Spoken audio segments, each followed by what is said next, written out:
ከጁስ ምርጫዎቻችን አንዱ ካሮት ካልሆነ ተሸውደናል። የካሮት ጁስ በርካታ የጤና ጥቅሞች አሉት።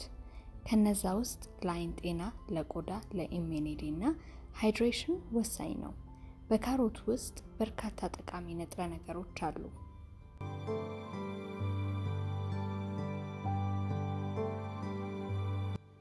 በዝርዝር ስናያቸው ቫይታሚን ኤ፣ ቤታ ካሮቲን፣ ቫይታሚን ኬ፣ ቫይታሚን ሲ፣ ግሉቲን፣ ቲያሚን፣ ናያሲን፣ ቫይታሚን ቢ6፣ ቫይታሚን ኤ፣ ፖታሲየም፣ ማንጋኒዝ፣ ኮፐር እና ፎስፈረስ ናቸው።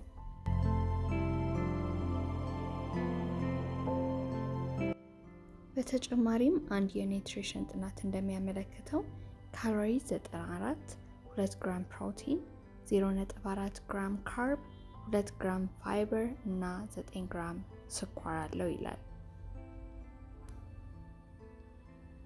ካሮትን በጥሬውም ሆነ በጁስ መልክ ብንጠቀመው የሚሰጠን ጥቅም አንድ አይነት ነው።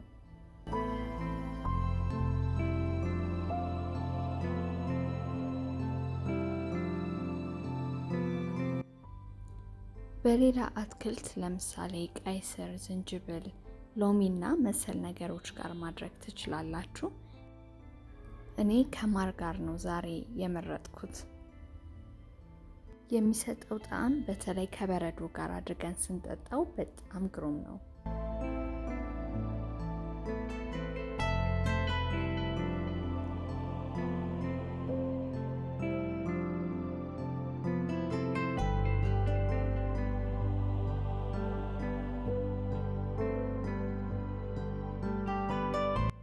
እኔ ቢያንስ በሳምንት 2 ጊዜ ካሮት ጁስ ጠጣለሁ።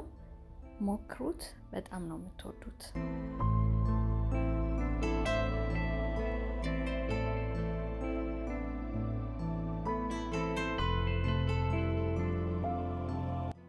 የማወቅ ደጉ ነው።